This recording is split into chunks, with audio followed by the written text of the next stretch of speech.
Hey, what is going on, everybody? Jerma here with a Team Fortress 2 gameplay commentary, playing as the and this is gonna be a ranty video. We're gonna have a little discussion here about something that's been on my mind for the last couple of weeks, probably, and I just wanted to collect my thoughts and just yell into the microphone. I'm not gonna yell, but I wanted to talk about it, and we're gonna get right into it. Yeah, Bob Dylan needs to ride a T-Rex into the sun in the future. That has to happen.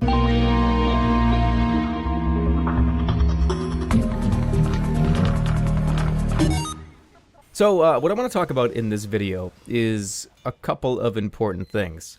The first one is going to talk about Team Fortress 2, and the second thing is going to talk about a new computer I'm getting, and I'm wicked excited because I'm building a new computer. We're going to talk about the patch, we're going to talk about, like, the service, we're going to talk about how much I get inside of it, and if you can't tell, I've already had a few cups of coffee, and this is going to kind of be like a coffee commentary in a little bit of a sense, where, you know, I'm just talking about nothing, talking about, not, you know, whatever. Well, we're going to talk about this. So, the first thing, TF2 is... We're gonna slow it down a little bit and get kind of serious. TF2 hasn't really had anything going on in a long time, and I really, truly hope, I have incredibly high hopes for not only the Halloween update coming out soon here, but the Christmas update. Because if the Christmas update comes along, or the Halloween update comes along, and nothing really is added to the game, that's gonna be pretty sad. That's gonna be a sad day for the core community in Team Fortress 2, but I highly doubt that's going to happen. I really don't think we're going to get that overlooked by Valve. But the thing is, Valve at the moment has so many things they're working on, so many projects, so many secret things they don't want anybody to know about, potential new games. They're getting into the hardware market with the Steam machine, Steam OS. They're doing a ton of stuff right now. And I guess the question at hand is Team Fortress 2 just like an afterthought for them at this point? Is Team Fortress 2 Valve's grandmother that they only see every so often? All of us have grandparents that we see every so often. We love them, we respect them, but we don't, you know, we have our things that we're doing on a day-to-day basis. You know, we don't go see grandma every day, but when we do see her, she's going to plant this big wet kiss on our face, and we're going to be like, oh, hi, Grandma, yeah, it's good to see you, I love you. And she's always like, oh, it's such a great thing to see you. How's your school going? Oh, how are you, dear? Please tell me everything. Like, are we Valve's, like, overzealous grandmother? Is that what we're turning into? Because, you know, Valve loves the TF2 community, but I feel like they're just like, hi, TF2, how you doing? Here's, like, a few hats. Okay, we gotta go now. We gotta go, like, back to work. We'll talk to you later, Grandma. And Grandma always gets really sad when you leave. Like, when you leave your grandparents' house, they always get really sad that you leave. And when Valve gives us something, and then they just leave, we get really sad. You know, it's, oh, but please come back and visit me soon, Valve. I love you. I'm your grandmother. I'm your grandmother, for Christ's sake. Come. And I feel like that's the road we're going down. And Valve doesn't really give a shit. And they're just like, you know what? Just deal with it. Somebody will open up the fucking community workshop and have them make items for themselves. And I said this a long time ago. And I hope it does happen. That Valve turns this game over to the community. So we can make our own shit. We can decide what goes in. We can decide what doesn't go in. We can take it over. I want that to happen because when you're an old grandmother, there's tons of other old grandmothers just like you that'll come over your house and play bridge or play cards or something. Like, we can do that. So if all y'all ever want to play bridge as an old grandmother, like, you know, I'm down. You know that now. But regardless of that, I really, truly do have high hopes, like I said in the beginning. I have high hopes that they'll give us some cool stuff for Halloween and for Christmas. I really don't want to be the old grandma that's nagging them all the time, but we really do need some new content in TF2. It's been long overdue. And I'm not talking about content that has already been here and Valve just decided to release it, like the CP process map and the other stand-in. Those already existed for a long time, and Valve just was like, you know what? Stamp. This is now a map. And this is by no means an attack on Valve. Valve is my favorite gaming company. I love everything they ever do. They've been so good to us. They've supported this game for free for so long, and that's truly something that a game company never does. But it's very evident that TF2 is not their top priority right now. It's not even in the top 3 for priority lists. They're working on so many things right now as a company. TF2 is kind of on the back burner, and that's completely understandable. And I guess we'll just see what happens in the coming months and the coming years. We'll see where this game goes. Nobody knows. But we'll move away from that. We're going to talk now about my new computer that I'm working on. It's going to be a beast. For those of you that are computer junkies like me, this thing is going to be an absolute mammoth machine. Chrono Trigger reference. It's going to be insane. Some things are really bad in this video. Some of the things we're going to talk about are not cool. But you got to deal with it. You have to deal with these problems if you are going to have a computer that is custom built. It's just things like this are going to happen. So, let's start from the very beginning here. You probably watched a video from like 2 or 3 weeks ago where I was like, building a supercomputer, going to the Micro Center, gonna get a bunch of parts, it's gonna be so sick. And I did that. And I had it built, and the thing like shit the bed last night. Like, I had a motherboard problem last night. I don't know what's going on. I think the motherboard might be bad. It might be a crappy, I don't know. All I know is that it doesn't work, and I'm currently recording this on my laptop. So, if this video is not 1080p, I sincerely apologize. I'm going to try to do it, so it could be 1080p. It might not, but it might be. If you've been following this whole, me showing pictures of it, me talking about it, then you'll know that when you run into a problem like this with a computer, when you have an issue, if you custom build a computer, if you have somebody build it for you, whatever, if you have a custom built PC, when you run into a problem like this, you want to just pick the thing up and like spike it through a fucking window. Like that last night when this was happening and it was like 12 hours were going by, I was having so many problems. I was trying to figure out what the hell was going on, doing everything I could possibly think of, and nothing was working. I couldn't get anything to really work the way I wanted it to, and it was just a nightmare. And if this thing had a tail, if this computer had a tail, I would have grabbed it, spun around a bunch of times, and just let go and shut on, into whatever it was gonna fucking run into. It was that close. Good thing I didn't install a tail on this PC. And actually, I just thought of something. What if you took a computer? Bear with me for a second. What if you took a computer and you put a little tail on it, and then you gave it ears on the front and put whiskers on the front too, so it was like a giant like mouse? That would be pretty funny, wouldn't it? Or is this totally just inaccurate? But that probably wouldn't be funny at all. Alright, forget it.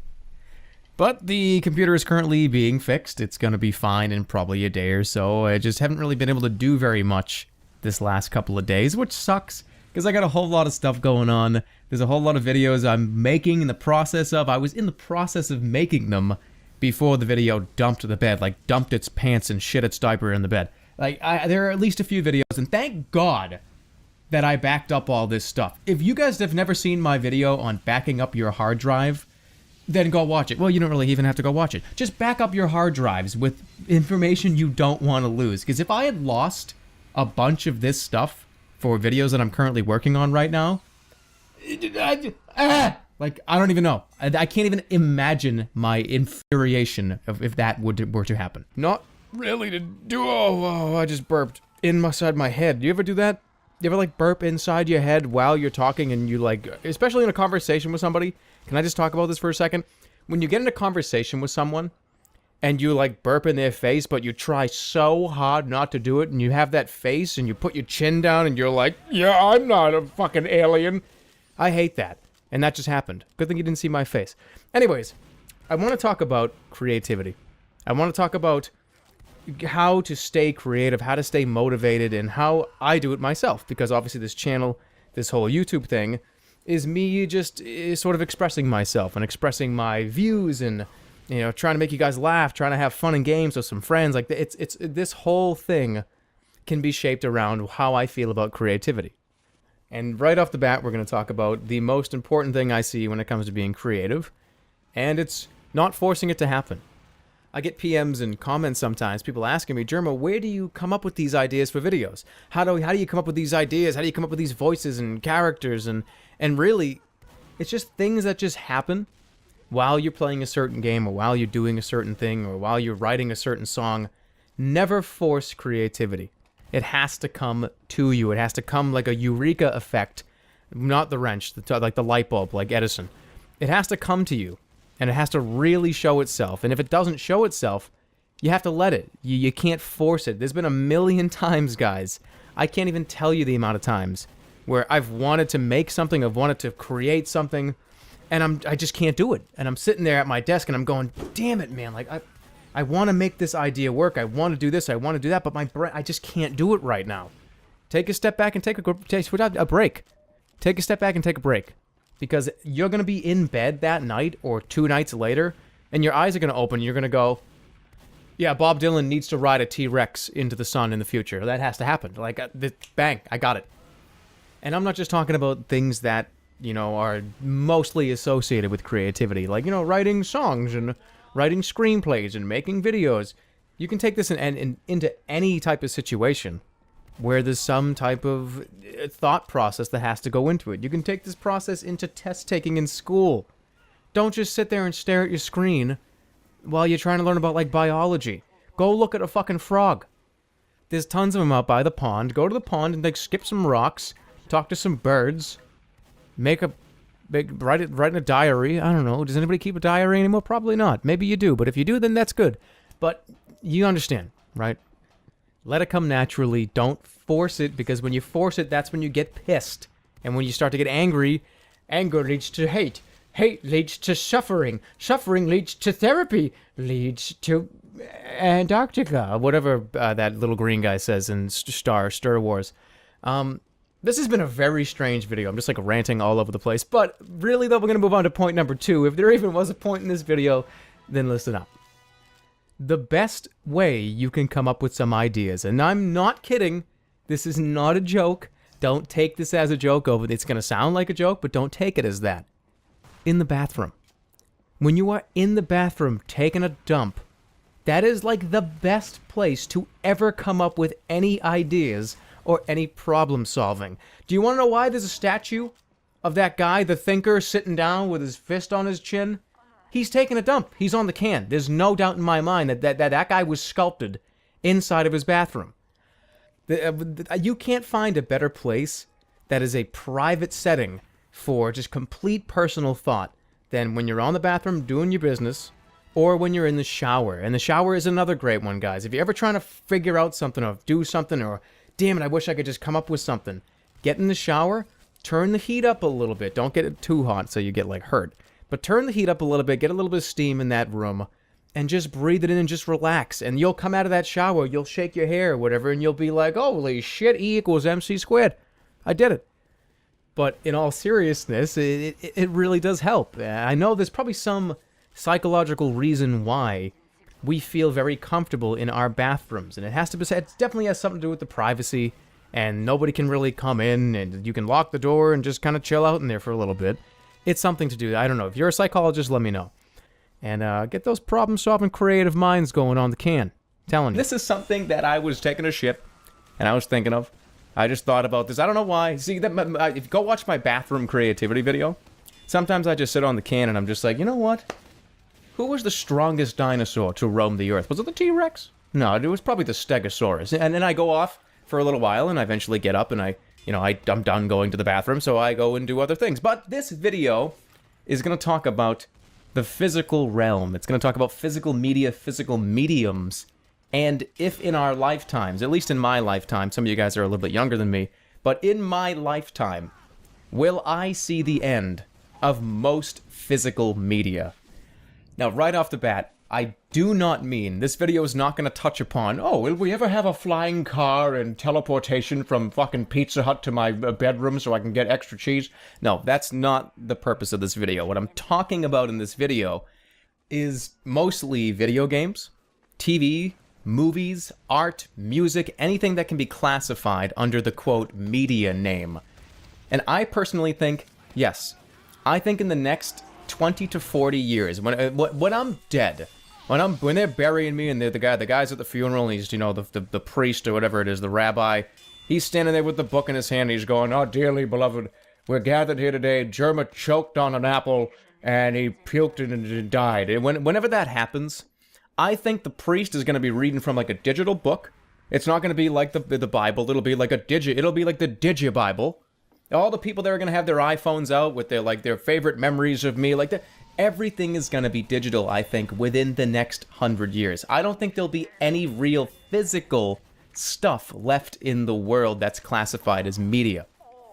And the reason that I think this way is some basic things, and well, not really basic things, but pretty major things that have happened over the last few years And if you want to take a look into the movie and TV realm, stuff like Netflix has come into power. Blockbuster Video is out of business. Who remembers Blockbuster Video and Hollywood Video? Those places are either crumbling or they're dead already. I remember going into Blockbuster when I was a little kid and like renting a movie or a video game or a TV show.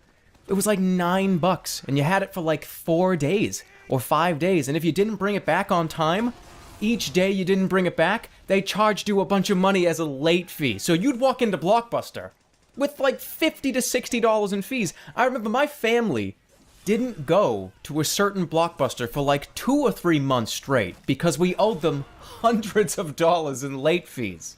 We eventually did end up paying them, but it was one of those situations where, oh shit, no, we're not going to go to this Blockbuster. Let's go somewhere else. We owe them like a ton of money. That's over. Blockbuster's gone forever. And I think you're going to see a lot of these other companies follow suit. Not just in the TV world. We're talking like newspapers. Newspapers, you can go get any form of news from online. You can go to the Wall Street Journal at the click of your finger. You don't need to have them deliver you a newspaper anymore when you can go get the front page in 2 seconds from your iPhone. All these places are starting to go, oh, nobody wants a newspaper. Nobody wants movies rented from like a VHS. Like, nobody wants this stuff anymore. There are some. I'm not going to say there are. I mean, my father still reads the newspaper, but my father's also an old guy. You know, older people like to read the newspaper. I watch my father. He like takes his fingers, he licks his finger, and he's like, "Oh, let me get to the sports section." Like that's just the way it's a thing that's still there. That's nice to sit by the fire and read a newspaper. I get that.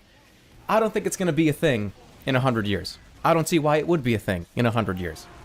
And even if you move away from something like media, you move to something as important and as completely societal changing as currency. How many of you guys have heard of Bitcoin?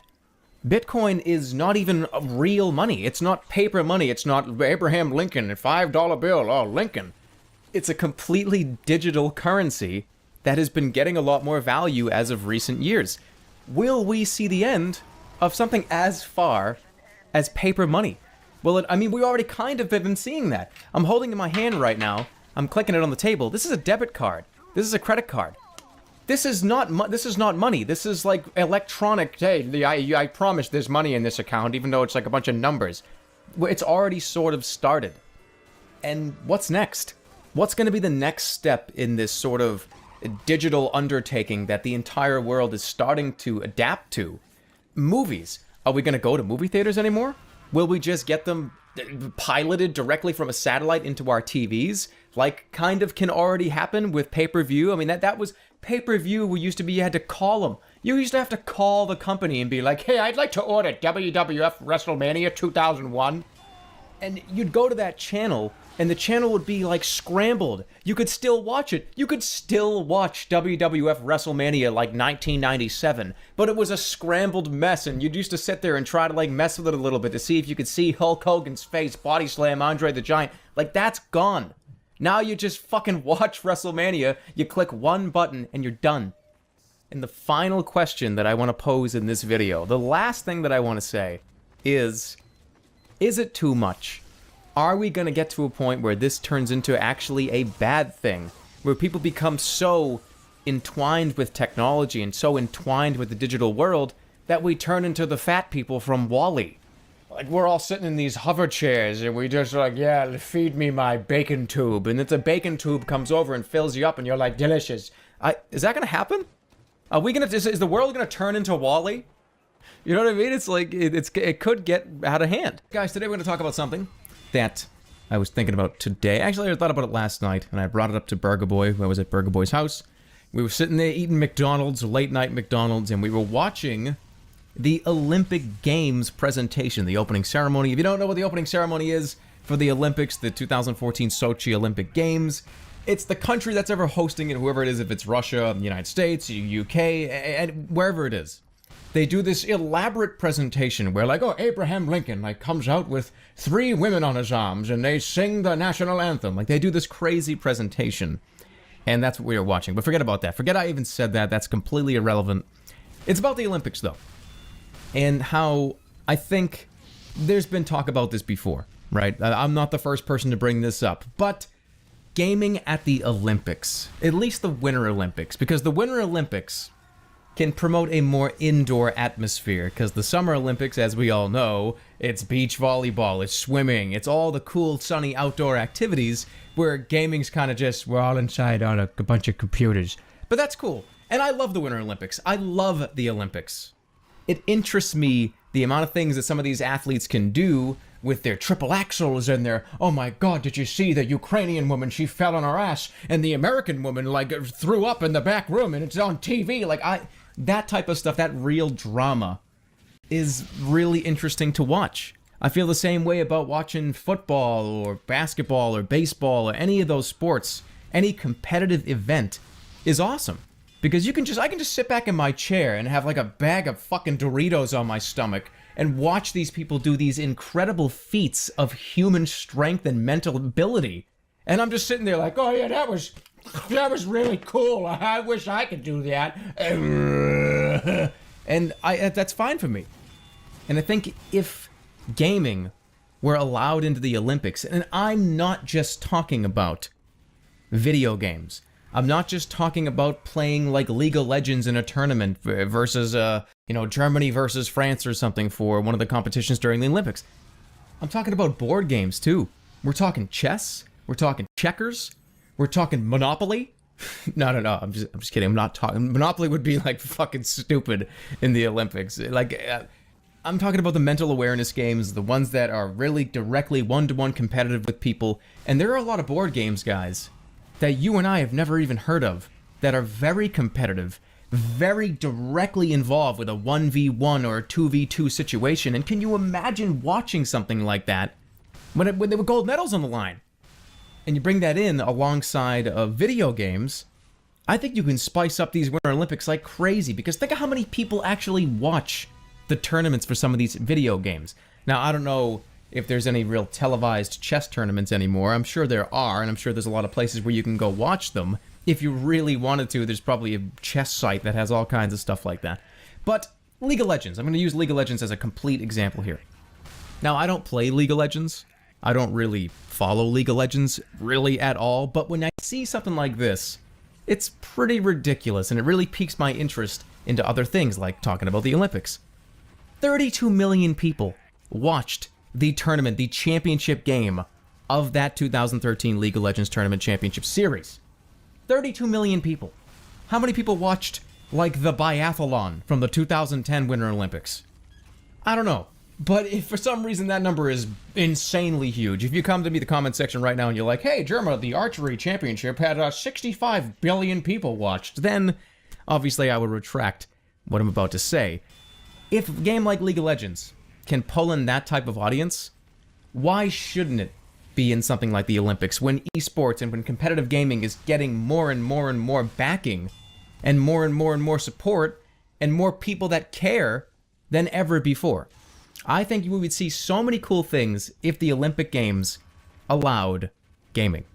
Now, obviously, the main drawback to this whole argument, this whole theory, is there are a lot of different video games. There are a lot of different, quote, games out there. Which ones would qualify, and which ones are the ones that actually are very competitive, that deserve gold medals? And that's not for me to decide. It's just something I was throwing on the table. So if you're like a video game theory physicist, and you can come up with those ideas, and maybe in like 5 years or 10 years or 20 years, however long it takes, and if it ever happens, if it never happens, then, whatever. But it's interesting to think about. I want to know what you guys have to say about this. Leave a comment if you'd like to below discussing this further, and I'll see you guys all next time. This video is not going to talk about Team Fortress 2. It's going to be a discussion video. It's going to be something that was brought up last night when I was hanging out in Star's stream. If you were there, then you probably know what this commentary is going to be about, but if you weren't there, let me briefly bring this up. We were playing a game in Alpha, and it's called Cannon Brawl. It's pretty fun. It's a 1v1 type of Worms RTS hybrid base building tower shooting game, and it's great. I suggest you pick it up. It's like less than $10. If you got the money, you and your friend can have at least a few hours of fun. Regardless of any of that, a couple of developers were actually in the stream chat. The guys that made the game were hanging out in Star's stream. We got to talking with them. They were legitimate. They weren't like making it up. It wasn't like, oh yeah, I'm the developer, and it just wasn't them. It was actually them, which was cool in itself. I love talking to developers. I love seeing where they're coming from, seeing their angles, finding out stuff about them, the backstory, etc. And that kind of conversation got into people talking about in the comment section how much they hate certain developers because they don't do certain things, they have bad customer support, and screw them, like fuck EA. And that's the topic of this discussion. That's the topic of this video. That's where I want to go with this. Because when you say something like, in quotes, fuck EA, end quotes, what you're effectively saying is this. At least, for the most part, this is what people mean when they utter this phrase. What they're really talking about is the consumer-company relationship.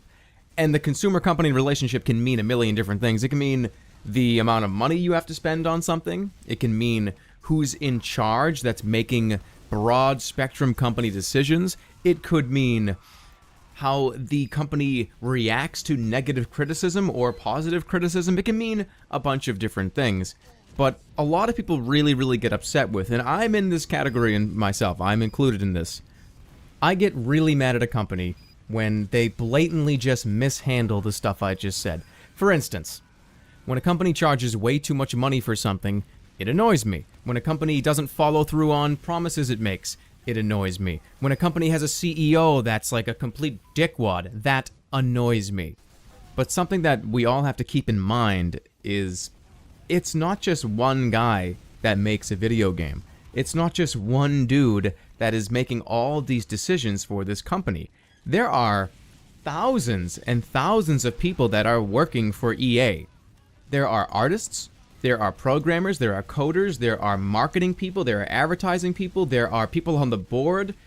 If it's just one person you don't like, then do you really hate the company? Or do you hate the person that's in charge? Or do you hate this one particular person on the development team? I'm going to give you a real situation of this. For instance, Diablo 3. Diablo 3 was one of my most anticipated games ever. Like, I was waiting so much for that game. I couldn't wait for it to come out. The second it came out, I bought it like midnight release. Let's go. I'm going to spend like 30 hours playing this game straight. And I had a little bit of fun in D3. I enjoyed myself. But after a while, it started to really annoy me that the developers took this game such in a far direction away from one of my favorite games of all time, which is Diablo 2.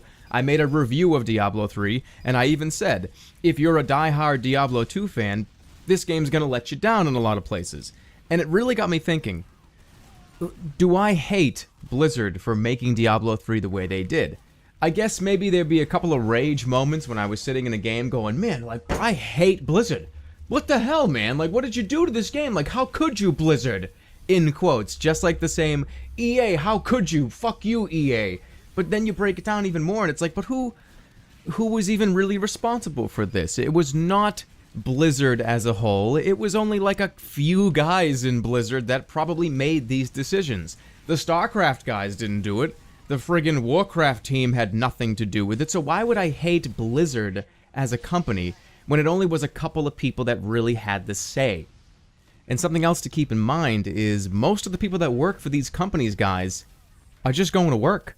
They're just going to work, and they're doing their thing, and they're going home, and they're going home to their family. They're working their ass off as a programmer, or an artist, or a coder, or a concept designer, and then they leave, and they go home to their families, and they don't read forum posts about how much like people hate the company that they work for. Hell, they might not even like the company they work for, but they're doing it anyways. And my whole point here is, when you make a generalization about really anything, you include all the people that you really didn't mean to include when you made the generalization. So just keep that in mind. It's something that we were talking about in the stream, and I was like, you know what? I want to make a commentary about this. I want to see what everybody has to say. It's going to be a ranty video. We're going to have a little discussion here about something that's been on my mind for the last couple of weeks, probably, and I just wanted to collect my thoughts and just yell into the microphone. I'm not going to yell, but I wanted to talk about it, and we're going to get right into it. So I've been getting older, as some of you are aware, and as I've been getting older, I've been seeing games in a kind of a different light than I did when I was in my late teens and early 20s. And what I mean by this is I'm starting to really get interested in how people perceive games, how much they enjoy them, and how they feel about how they're playing a game. More so than I do a lot of times of actually playing the game. Now, maybe that's the community manager in me, or like the would-be or want-be community manager in me. I like what people have to say. I like knowing that people have passion. I'm going to say gamer passion for the remainder of this video so you know what I'm talking about. When people play a game a lot, they love it or they hate it, and they really want to tell people about it. A lot of it goes on unheard ears, especially with some of the bigger companies. Some of the big top 5 gaming companies, you bought it, you bought their product, and whatever, you'll buy the next one. Product A will sell. I don't care about product A. It's time to move on to product B, and then people will buy product B, and we forget all about product A. But because we now have, in the 21st century, in the year 2012, did I just say 2012? What? In the year 2014, what the fuck am I? In the year 2014, we have so many options. We have forums, we have subreddits, we have whole entire communities based around player feedback, real-time player feedback, that a lot of these developers don't take a hold of. And they just let them, it just goes right over their head in a lot of cases, especially when it's a big outcry of things that a lot of people want or a lot of people have a problem with.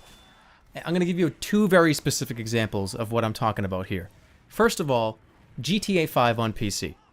GTA 5 came out a very long time ago, it seems now. Almost 8 months ago, GTA 5 was released on consoles. There has been no indication from anybody at Rockstar that they're going to do anything with a PC release. All they would have to do, and the amount of people, there's a petition right now with like 700,000 signatures to try to get Rockstar to say anything about a PC release, and they just won't. And I'm not exactly sure why, and I'm sure there has to be a reason why they would just completely abandon the PC audience without saying a single word. But I really can't be the one to say it. Also, another thing that I had a big problem with was Diablo 3. Blizzard and Diablo 3. Not the game, I'm not going to go into the Diablo 3, is it a good game, bad game? Diablo 3 promised PvP. They told us a long time ago we were going to get PvP into the game, and they just kind of didn't do it. They kind of just said, it's probably not going to work. We told you a bunch of times we're going to put it in, but no, we're just not going to say anything about it ever again. I mean, they ended up adding this thing called Brawling Mode, which is just kind of like a jump into an arena and just kill each other type thing. But it wasn't like a fleshed out PvP experience like a lot of people were expecting, but they didn't really get. And this is not a dog on Rockstar, this is not a dog on Blizzard. These are just 2 specific examples about player feedback and expectations and company transparency that I think we need. And also keep in mind that some of the big guys have upwards of like 100 people working on these projects. And you're telling me that 1 guy or 2 guys can't go and talk to the community members or try to focus on some of the stuff that they're trying to say like the indie guys do. And they do this with sometimes less than 10 people on their development team. So not only are they making the game, they're developing the game, making art assets, doing public relations, doing community involvement, and they spend a lot of time doing it. It's really not a shock at all to see these indie developers post on their forums or on their blogs or on their Steam page every week, addressing player feedback, player concerns, addressing things that people have to say about their company. And we do have to address this, though. I can write feedback on anything. That's the problem with feedback, just general feedback. I can write on, like, let's say, like, Blizzard's forums and just say, hey, Captain Crunch is my favorite cereal. And that's feedback. That might be feedback for the wrong fucking company, but it's still feedback. I can also say, I can post on a forum, this game sucks because I think the spy should have wings, and he should be able to fly around the map and take 0 damage. That's also feedback, but it's not really good feedback, is it?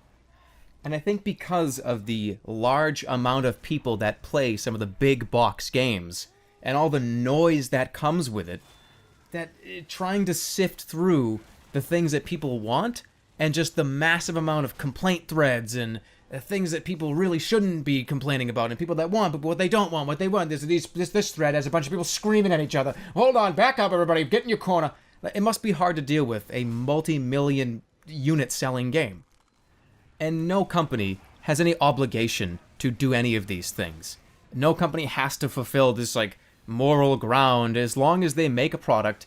If it's good and you liked it or you didn't, they gave you a product or a service and you paid for it, and that's it. I understand that. I understand that these companies don't have to do this, and maybe they don't want to do this, but a lot of these games now are deliberate, strict online experiences that require our participation for them to work. So just getting blown off by some of these people and some of these companies really is annoying sometimes, because we are part of the ecosystem. We are part of their constantly evolving worlds. We shouldn't just be totally left out in the cold or ignored. And to wrap this video up and bring it full circle, what I said in the beginning of the video is, I want to do that. I want to be that guy in a gaming company or a gaming community. I feel like I could do it. I feel like I would want to do it and really want to tell people what's going on and how things are going. I don't know how much you'd have to fight with the upper hand people and the people that are at the very top to do stuff like that.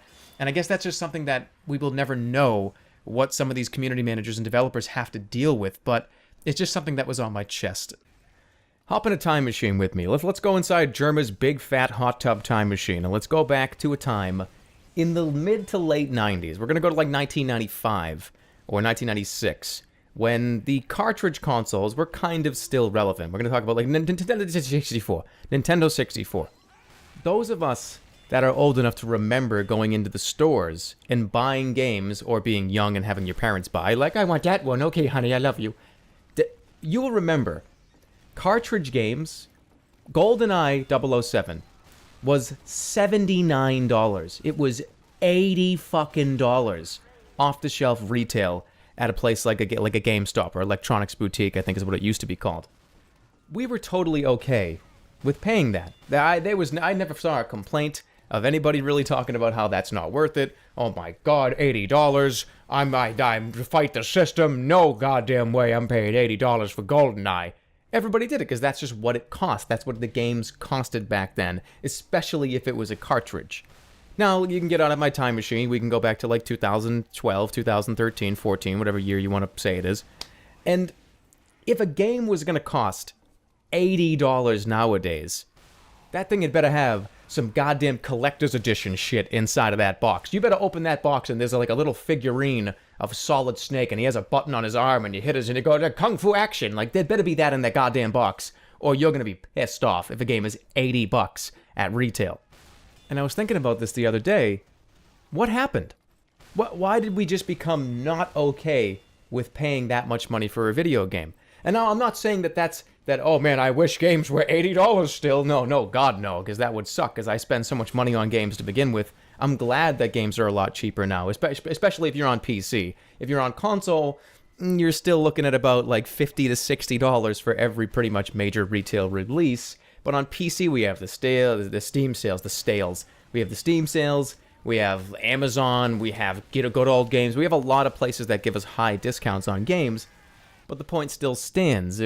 Nobody is really willing to pay $80 anymore for a default standard game. Now, you can go to the manufacturing side of things and say, well, Jerma, the reason why they are not $80 anymore is because cartridges were crazy expensive to make and discs are a lot cheaper. Yeah, that makes a whole lot of sense. That does make sense. But people are really, really hesitant nowadays to spend even like $15 to $20 on a game now that's new.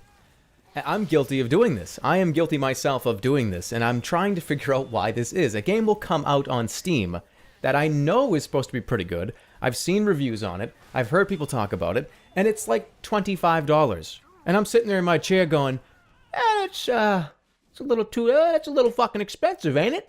And then like I go back in time and I'm like, wait, I used to spend $80 on games. Like what am I talking about? Why is that such a big deal? Why is a game being like $17 or $16, $15, whatever your regional equivalent is? Why is that such a big deal now? I don't know.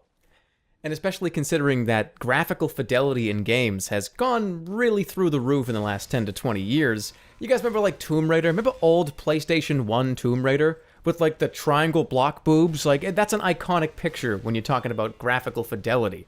But I know most of these games that come out nowadays are a little less graphical fidelity. They're very retro, they're very stylized, they're not so much, hey, look at our crazy graphics engine, as it is, hey, look at this fun gameplay that I created.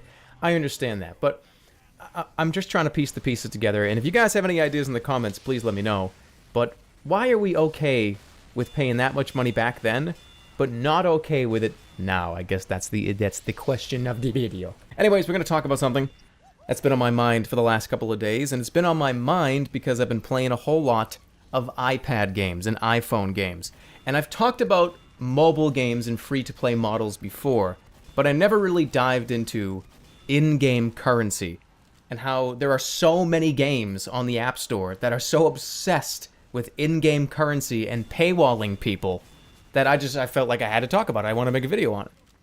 So paywalling. Paywalling is when you take a game or you take a service that is free. It's free to play, or it was very cheap to begin with. So some of these games that you find on the mobile store are like 99 cents, or they're free, but they offer purchases in the game that are nearly required for you to have an enjoyable experience in the game after the tutorial. Because a lot of these paywalling games, I can smell you, I can see this from a mile away, right? Everyone can see this.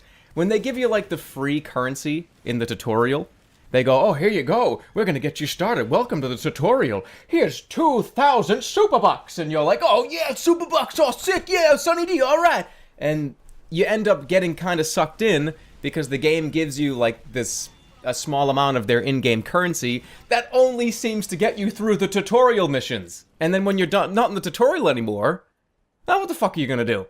Oh, well, that was a pretty fun tutorial, now I have to wait like 2 days before I can make my next building? No. I'm gonna pay like the 10 bucks, get the gem pack, I'm gonna pay them, and then we'll be good to go. That'll be fun. That'll be nice. And when you do that, here's what happens when you do that though, guys, and this is where these guys make a lot of money, is when you spend $10 on a game, on their in-game currency. Let's say you take the $10 pack or the $20 pack, whatever one you happen to buy, if you really enjoy the game, if you want to support it, that's great. But that in-game currency runs out. You're not paying $10 to $20 for the game. You're paying $10 to $20 for a currency that is going to be directly manipulated inside of the game. And when it's gone, and you gotta buy more of that currency to keep the game essentially going. Now, not every single developer does this. Not every single mobile developer or every free-to-play kind of pay-to-advance, pay-to-go-ahead game does this. But a lot of them do. And it's kind of ridiculous at this point. We're in this weird state of gaming, especially, like I said, the mobile spectrum. This doesn't really affect a whole lot of console and PC users, but the mobile users, mobile games are fucking insane right now. Look at the Flappy Bird. Look at Flappy Bird. You guys remember Flappy Bird, the guy that made Flappy Bird, and he pulled it from the App Store because for whatever reasons he had, I know he said he just couldn't take the spotlight. He thought the game was too addicting. He said he was making a bunch of money. Like, he said a lot of reasons why he pulled it.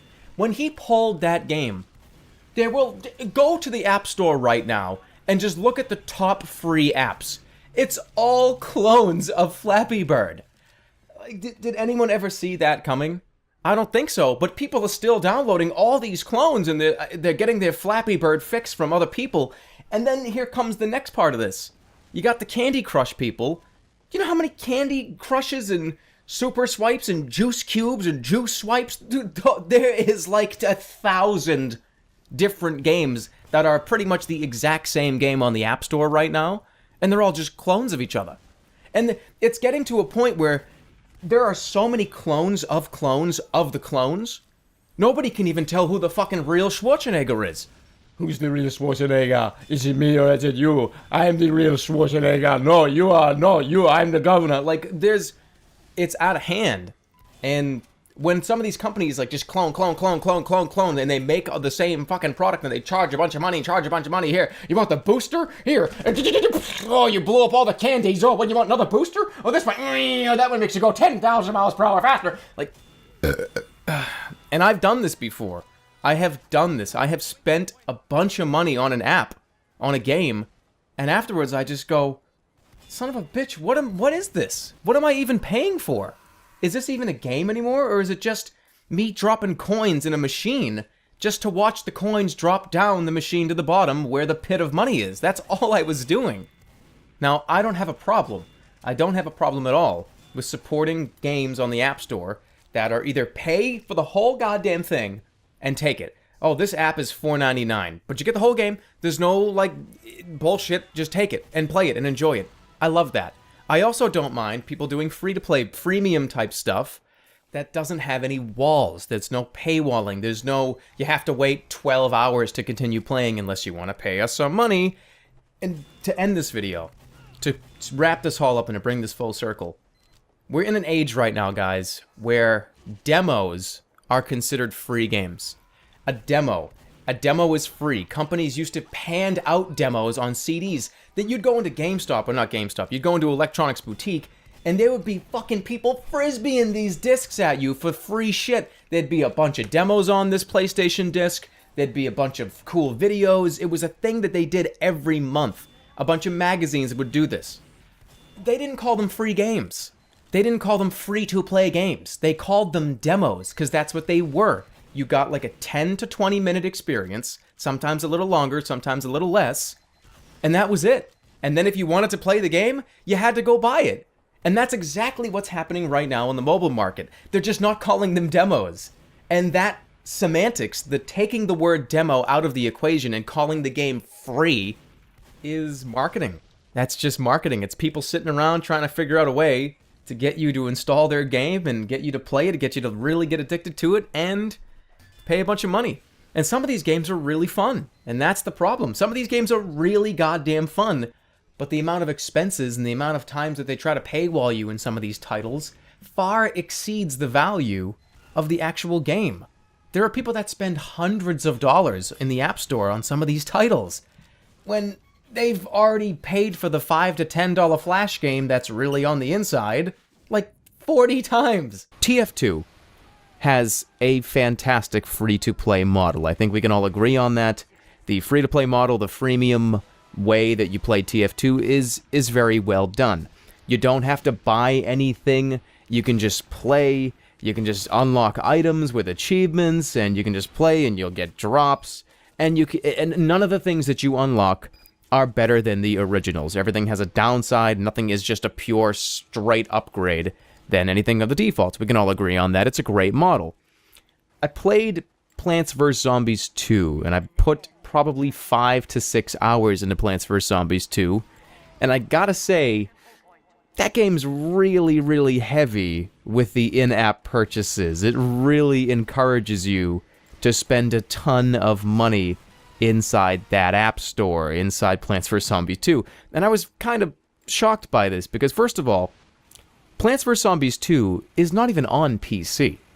I couldn't believe that. When I found out that Plants vs. Zombies 2 was not even installable on the PC, it's only on iOS, I kind of had a little freak out. I was like, why would they do that? Like, why wouldn't you just put it out on everything at the same time? But that's really besides the point. Besides that, which I don't agree with. I didn't really agree with the way that they have purchases in the game. You have to buy some of the old plants that we all used to use and we all used to love. It actually costs money to continue playing through the game. If you get past the first 10 levels and you don't go back and grind out stars, you have to spend $5 to even continue the campaign. So at that point, it's not even really free to play. It's more so free to download. And if you want to buy some stuff, then, like, nudge, nudge, like, go for it. You know, I don't really like that model. It's a fantastic game. The game is great. I love Plants vs. Zombies 2. It's a very fun game. But that just kind of, like, it's like taking a cup of coffee, like I got right here. And you got some very delicious coffee. You got, like, oh, Dunkin' Donuts, like, fresh brewed coffee. You fill it up, like, halfway with that. And then, like, Burger Boy comes over and blows a fucking snot rocket in it. It's like, yeah, the coffee's still good. This is still gonna be like a good coffee, but Burger Boy just blew a snot in here. Like, I guess I'll drink it. Like, that's how I feel about Plants vs. Zombies 2. And the reason why I bring up TF2, and I talked about TF2's free-to-play system, how I like it, I think it works, and look at Dota 2. Dota 2 gives you everything for free. They unlock all the champions for you. They just want you to go play, and you'll end up spending money just because you, like, wanted to spend money in the game. Now, I understand the argument here that you're talking about multiplayer games. There's not much to a multiplayer game besides the multiplayer. There is no single-player campaign in TF2 or in Dota. Now, there is a single-player campaign. That's the only thing there is to do in Plants vs. Zombies 2, so it's justified that they make you buy things and spend money on things because you downloaded the game for free and you didn't give them any money at all. Whereas in a multiplayer game, eventually you might do it. You might give money to a multiplayer game. But the whole reason why I'm making this video is because I wanted to say this, like, couple string of sentences that I think really is a good analogy to this. Analogy? What would say words, Jerma, correctly, please. A good analogy to this are airlines. And I really don't want to see gaming and the free-to-play model go down the same road as the friggin' airlines. And now those of us that travel frequently will know exactly what I'm talking about here. Once you go through security, okay, I bought my ticket, I'm ready to go through security, let's go. You go through security, and you're stuck there. You can't leave. You can't just, like, go to the TSA agent and be like, hey, excuse me, can I, like, get out of here for, like, an hour and come? But you can't do that. So everything in the airport is insanely expensive. All the drinks, all the food, because they know you can't go anywhere else, and they have you locked in the friggin' airline in the terminal, so you have to spend the money, or else you're just not gonna get a drink today. Like that. I don't want that to happen to gaming. I don't want to, like, install a game and have a pop-up window come up and say, hey, thanks for installing the game, glad you're having a ton of fun. We'd like $6 now, or go fuck yourself. Like, I don't want that to happen, and I really feel like we could be getting there soon. So that's really all I want to say. This is not a direct shot at PopCap, because in the very beginning I said I have a lot of respect for PopCap because they make very good games. But I just want to throw that out there, throw that idea out there that I really don't want to see that happen. And let me know what you think, guys, in the comments section. And the next thing I want to talk about is about the Team Fortress community. It's about the Valve community. Something ridiculous that was just reported on this last week on money. If you don't know, Valve just recently, in the first week of January, paid out $400,000 to its various content creators. I'm not talking about Valve employees. We're not talking about, like, Bob from accounting. We're talking about people that make maps, that make custom weapons for the Steam Workshop. Really anybody that has made anything that's been implemented into either Team Fortress 2 or Dota 2 just got a pretty big paycheck. And this is incredibly encouraging to me. This is, like, the best, awesome, most unbelievable news, because it shows that you can actually make a couple bucks on the side. I mean, we've talked about this before in previous videos where I've said, I love when Valve does this community-driven stuff. People can get involved in their favorite games. If they're an artist, or if they're a map maker, or if they're a designer, they can actually do this on the side. They don't have to work for some company. They can actually put time and effort into their favorite thing, the thing that they're passionate about, and make some money. And not just some money. $400,000 in a week, the first week of January of 2014? Are you shitting me? That's ridiculous. Almost $500,000 has been paid out to these people in 1 week. This is not over 10 years. This is not since the Steam Workshop has been implemented. This is in the first goddamn week of 2014. 400 grand. Can you imagine? Imagine this, guys. Imagine in a few months what that number potentially will be. Imagine in a few more months after that what that number potentially will be. I can't even make the math. I can't even do the calculations in my brain because, oh my god, it's probably going to be millions of fucking dollars. And I really truly hope, guys, that these numbers that came up from Valve will show the companies that don't want to open up their games from modding, don't want to open up their games to their communities, don't want to show, hey, there's actually talented people in our community. There's actually people that play our games that are incredibly imaginative and can create things and know what they're doing when it comes to design. Like, I hope it opens up. Because we just keep getting proven time and time again that modders and community members are what push a game into a longer lifespan. And rewarding those people, rewarding those that do these things, is just great for the overall life essence of the game. It just is. And these companies that close their doors to this type of stuff, you know, the 2 CEOs, the 3 guys that know the secret recipe to Coca-Cola, who gives a shit? Like, who doesn't know how to make Coca-Cola? Pepsi does. Sam's Choice does. The dollar store does. Do you really have to keep Coca-Cola as a secret? Only that, like, open up your fucking business to people, and people will like you more. The more that you put yourself out there, and the more that you tell people and you show people that you're willing to accept what they're willing to do for you, the better you're gonna be. So give me the fucking secret recipe for Coca-Cola. That's the end of the video. I want the secret recipe for Coca-Cola. Give me it! Give me this! And tonight, gonna be playing as the soldier with the black box, but who cares?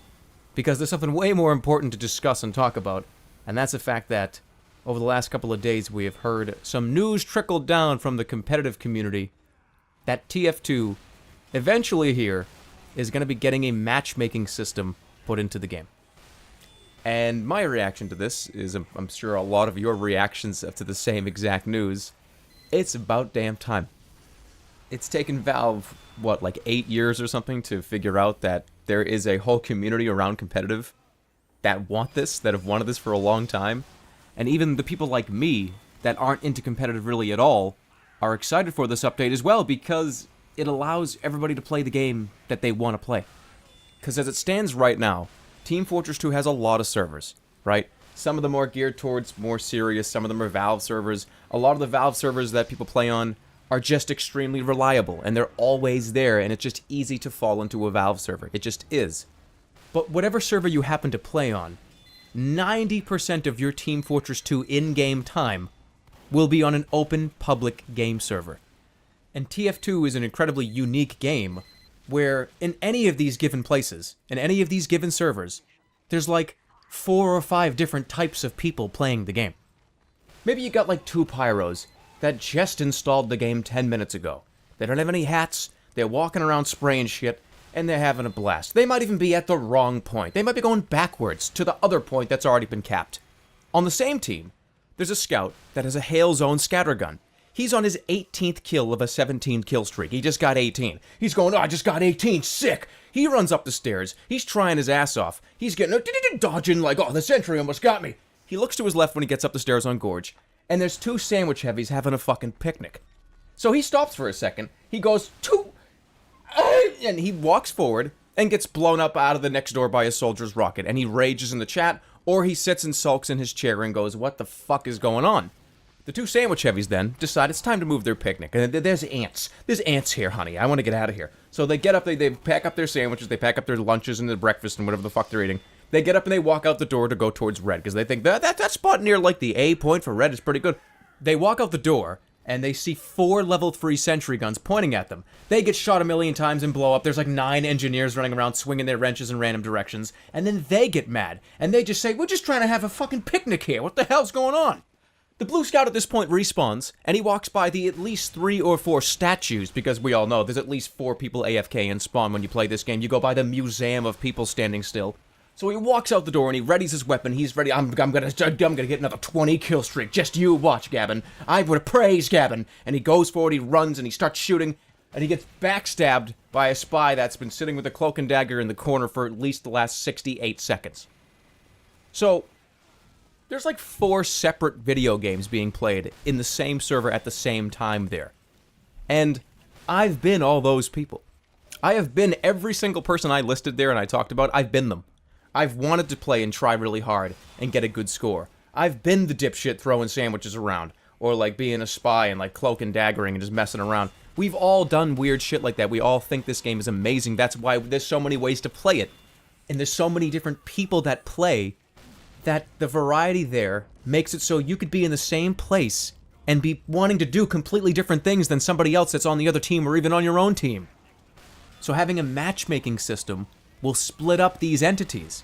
The new players can play in a random server and not have to worry about some guy that has 10,000 hours in the game killing him every 2 seconds. The people that want to throw sandwiches at each other can throw sandwiches at each other. They won't queue up for the matchmaking to play sandwich heavy. It's just going to be good for everybody. Especially if the process to join a queue for matchmaking is as painless as possible. It could be a button you press, and it'll put you in a queue, and if it doesn't take like more than 5 to 10 minutes to get in a game, so many more people will be inclined to use it.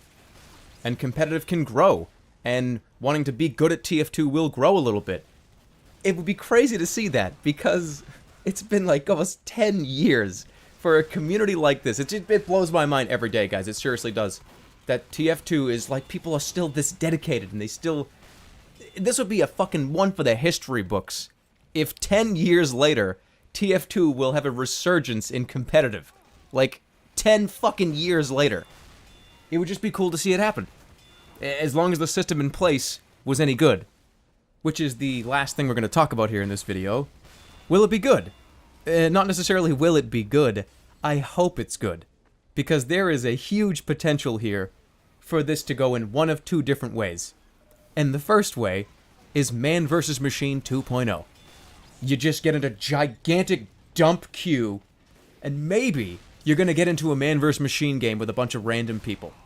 I don't want that. I really don't want that. If that's what it is, at least it's a step in the right direction, but I really hope it's a realized thing with a ranking system, actual stats you can see, potentially leaderboards, top players, separate queues for Highlander, 6v6, 1v1, ulti-duo. Imagine the possibilities, and imagine the shot in the arm this could give this game if it's done right. And if it isn't done right, if it is done in this sort of gigantic Man vs. Machine dump queue, then I'm just not so sure I'm going to care that much about it. But we're going to have to see. We're going to have to wait and see. I know as much as you guys do at this point. And over the next couple of days, over the next couple of weeks, I'm sure we'll hear a lot more about it. And I'm excited. I'm excited. I'm a pessimistic excited.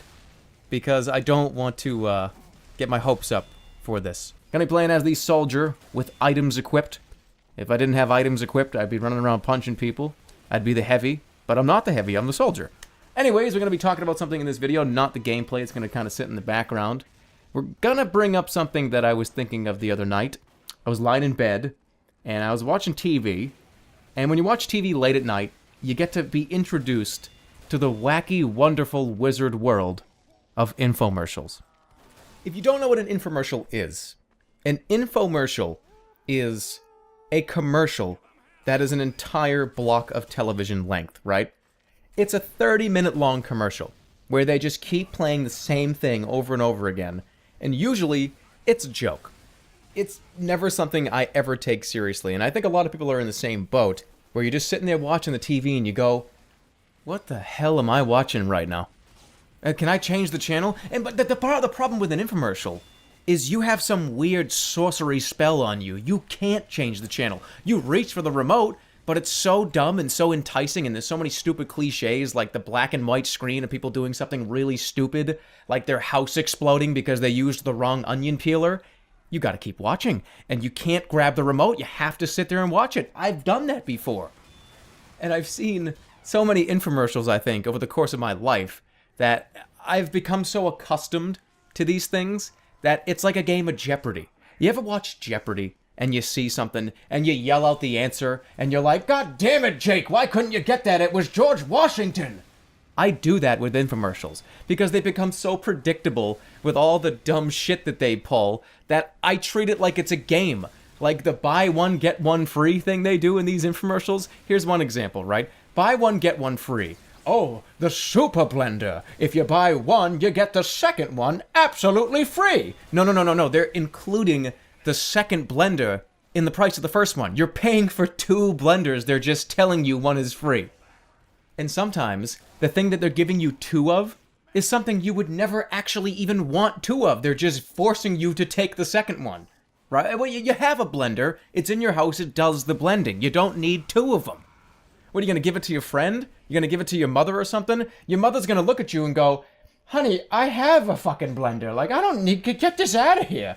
And someone's going to throw it away. Or you give it to like a bum, and he makes like bum smoothies.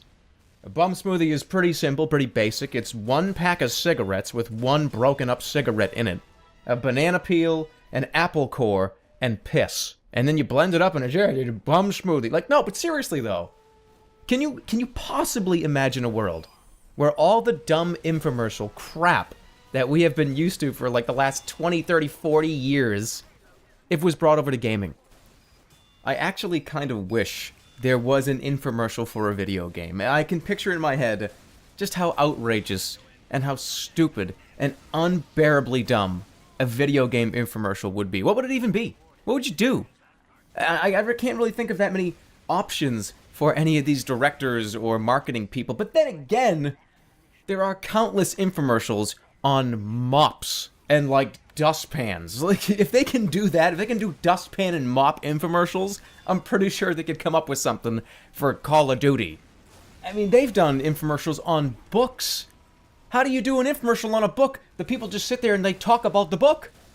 And an infomercial for a game could be pretty damn funny. I mean, I could just picture, like, the black and white screen like we talked about before. It's some lady sitting there, and she's playing Battlefield, and it's really, really dumpy looking. It's like 2D, old NES graphics on the screen, and there's a voiceover that comes on and says, "Has this ever happened to you?" And the lady's, like, teeth just start falling out, and she's like, "Oh, my fucking teeth!" And then it cuts immediately to a bright, nice, colorful screen with big 3D graphics, and she's sitting there so happy. She smiles right in the camera. She's playing Call of Duty, and it's like, ding! Her teeth are, like, nice and shiny.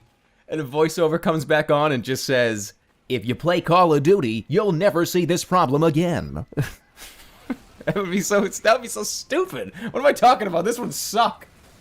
And I want to mention this because I know that's going to start a fight in my comment section. I don't mean COD's better than Battlefield, Battlefield's better than COD. That was just a strict example, because I know that'll start like an enormous fight in my comment section. So please don't do that. It was just an example. Back on topic.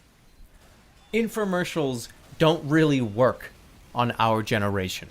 My generation and younger, like the 20 to 30 crowd and younger, we don't care about infomercials. We never probably will, because they're not really targeted to us.